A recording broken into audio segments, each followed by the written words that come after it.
Israel का Iran पर बहुत बड़ा हमला। ये ने की अरद कान पर हमले की पुष्टि। निजात येलो के एक प्लांट पर हमले का दावा। साइट पर रेडिएशन का खतरा नहीं है, IAEA की तरफ से यह भी कहा गया।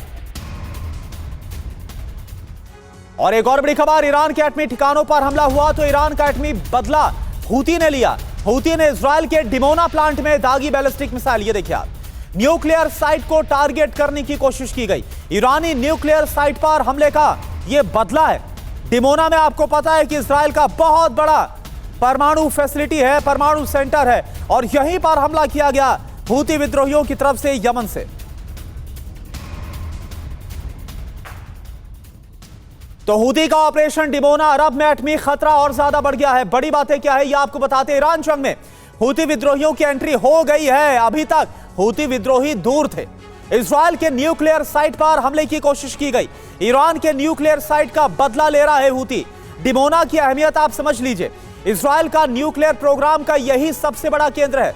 हैवी वाटर रिएक्टर यहां पर है। प्लूटोनियम पैदा यहां पर होता है, जो परमाणु बम बनाने के लिए बहुत ज्यादा जरूरी होता है। अब जरूरी बात क्या है, डिमोना न्यूक्लियर साइट पर नुकसान की पुष्टि अभी तक नहीं हुई है। और एक और बड़ी खबर, एटमी ठिकानों पर हमले का बदला लेगा ईरान।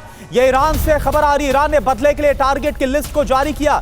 खाड़ी देशों और इजराइल पर टारगेट की लिस्ट जारी की गई है। इजराइल की यहूदा स्टील प्लांट पर टारगेट किया जाएगा, हमला होगा। सऊदी अरब, UAE, कुवैत के ठिकानों पर हमला होगा। और अब आपको बताते हैं कि इजराइल के हमले के बाद ईरान ने 6 देशों पर हमले के लिए टारगेट तय किया। आपको यह बताएं कि वो 6 टारगेट्स कौन से हैं। टारगेट नंबर 1 जो 6 देश, आप देखिए, सऊदी अरब की बात करते हैं, हदीद रिफाइनरी। दूसरा टारगेट क्या है, UAE में एमिरेट स्टील अरकान। तीसरा टारगेट क्या है, कतर में कतर स्टील।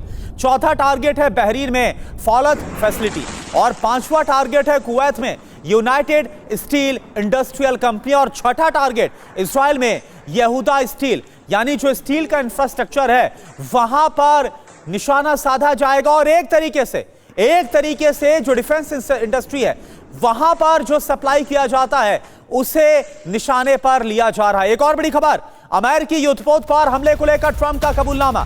ट्रंप ने पहली बार माना USS जेराल्ड फोर्ड पर हमला हुआ। एयरक्राफ्ट कैरियर पर 17 अलग अलग एंगल से हमले हुए। यह पहली बार ट्रंप ने खुद माना है।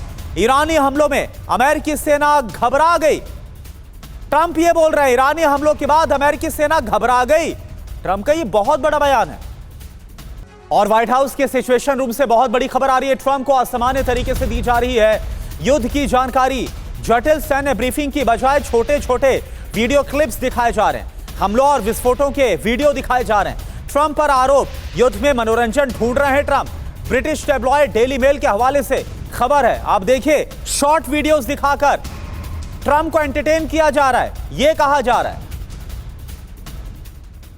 सिचुएशन रूम की इनसाइड स्टोरी आप देखिए, खबर क्या आ रही है। ट्रंप को युद्ध के वीडियो दिखाए जाते हैं, लेकिन कौन से वीडियो, बहुत छोटे वीडियोस, यानी कि बहुत सिलेक्टिव वीडियोस के जरिए ही युद्ध की ब्रीफिंग दी जा रही है। जानबूझकर हमले के दृश्य दिखाए जाते हैं। कुछ वीडियोस में फिल्मों जैसा विजुअल स्टाइल होता है, कुछ इस तरीके से उसको ट्रीट किया जाता है। वीडियोस को नाटकीय बनाया जाता है, ड्रामेटिक बनाया जाता है। ब्रीफिंग ऐसी लगती है जिससे लगे कि ऑपरेशन कामयाब हो गया। बैठकों के दौरान ट्रंप पत्रकारों के फोन उठाते हैं। आरोप क्या है, सिचुएशन रूम का निजी सिनेमा घर की तरह इस वक्त इस्तेमाल हो रहा है। अब असर क्या हो रहा है, ऐसी ब्रीफिंग से ट्रंप की नीति निर्णय लेने पर गलत असर पड़ रहा है। सवाल तो यह है कि क्या जो हालत हुई अमेरिका की 29वें दिन, क्या इसके पीछे यह वजह है? ट्रंप प्रशासन की सफाई क्या है, जानकारी को समझने लायक बनाने का यह तरीका है। डेली मेल के हवाले से यह अहम जानकारी। अब यह भी आपको बताते हैं कि ट्रंप के साथ सिचुएशन रूम में कौन कौन आखिर होता है। यह आपको बताया, बिग वॉल का सीधे रुख कर रहे हैं तो ये देखिए, ये सिचुएशन रूम की एक तस्वीर इस वक्त हम आपके सामने, कुछ इस तरह से होता है सिचुएशन रूम, जहां ब्रीफिंग दी जाती है कि ये हम आपको दिखा रहे डिपिक्शन इमेज है, कुछ इस तरह का, कुछ इसी तरह से माहौल रहता है। ये आप इसे समझ सकते हैं, सिर्फ इसके लिए आपके सामने इमेज रखी हमने।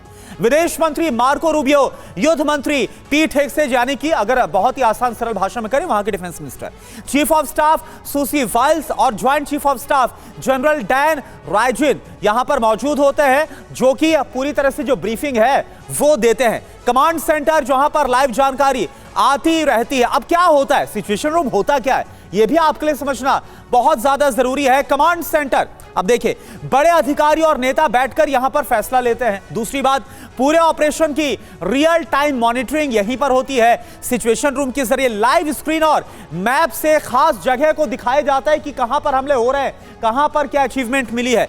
दुनिया के किसी भी लीडर या कमांडर से बातचीत करना यहां से संभव होता है। लेकिन बड़ी हैरानी की बात है मनीष कि ये कोई ऐसा नहीं है कि कोई ये वॉर गेम चल रहा है कि यहां पर एंटरटेन करने के लिए, बस किसी को खुश करने के लिए कुछ भी इफेक्ट लगाकर कुछ दिखा दिया जाए। ये रियल वॉर है, असली युद्ध है।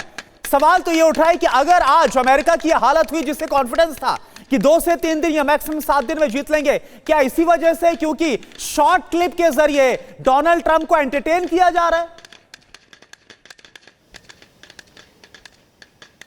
देखिए, इसमें कोई दो राय नहीं कि युद्ध जैसे गंभीर विषय को जिस तरह से प्रेसिडेंट ट्रंप के सामने पेश किया जा रहा है वो वाकई में दुर्भाग्यवश है, क्योंकि आखिरकार पूरे क्षेत्र के लोग जिस तरीके से प्रभावित हो रहे हैं या पूरी दुनिया के लोग जिस तरह से प्रभावित हो रहे हैं वो प्रेसिडेंट ट्रंप के लिए इस लायक भी नहीं है कि वो 2 मिनट इस पर ध्यान दे सके और उनका अटेंशन खींचने के लिए नए नए तरीके आजमाए जा रहे हैं या खोजे जा रहे हैं। लेकिन हाँ, फिर मुझे लगता है कि जो ब्रिटिश पत्रिका है उन्होंने थोड़ा ज़्यादा उसको क्रिटिसाइज इस मायने भी कर दिया कि ऐसा नहीं कि इसका इम्पैक्ट युद्ध पर हो रहा है। देखिए, युद्ध प्रेसिडेंट ट्रंप को नहीं लड़ना है, युद्ध अमेरिकी जनरल को लड़ना है। और उन सबको ये पता था कि जब वो दुनिया के सबसे बड़े एयरक्राफ्ट कैरियर को भेज रहे हैं तो वो उन पर खतरा बनेगा, उन पर रिस्क बनेगा। मुझ जैसा एक पत्रकार जो कि वॉर रिपोर्टिंग करता है, जब उसे समझ में आ रहा है तो अमेरिकी जनरल को क्यों नहीं समझ में आ रही थी कि जब ईरान पर हमले होंगे तो ईरान बैलिस्टिक मिसाइल से और काफ़ी बड़ी संख्या में ड्रोन से उसके एयरक्राफ्ट कैरियर पर हमला करेगा। और बल्कि जो ईरान के सुप्रीम लीडर अयतुल्लाह अली खamenei थे, उन्होंने तो युद्ध के शुरू होने से पहले ही कह दिया था कि हम ऐसा करेंगे। उन्होंने पहले ही कह दिया था कि हम स्ट्रेट ऑफ हॉर्मुज पर अटैक करेंगे। तो जाहिर सी बात है कि ये सब कुछ पता होने के बावजूद अमेरिका इसलिए कर रहा है क्योंकि अमेरिका को युद्ध चाहिए था। अमेरिका को युद्ध से धंधा मिलता है। अमेरिका को इस बात की कोई परवाह नहीं है कि मिडिल ईस्ट का क्या होगा, भारत या चीन या दूसरे और मुल्कों की क्या स्थिति होगी। लेकिन इन सब के बीच में ट्रंप तो ट्रंप है, ट्रंप से उम्मीद ही आप क्या कर सकते हैं। लेकिन हाँ, एक बात तो जरूर है कि ट्रंप भारी दबाव में है उस मिलिट्री इंडस्ट्रियल कॉम्प्लेक्स के जिसके खिलाफ वो चुनाव जीत कर आए थे, और उनके दबाव में 1 साल के भीतर 8 देशों पर वो बमबारी कर चुके हैं। और अब जो उन्होंने बिल्कुल, और ये वही ट्रंप है जो कभी तो ये कहते थे जब कैंपेनिंग कर रहे थे राष्ट्रपति चुनाव को लेकर कि अगर मैं होता तो जो यूक्रेन और रूस का युद्ध है वो भी ना हो पाता। लेकिन हुआ क्या? उनके आने के बाद हालात और खराब, और अब ईरान युद्ध।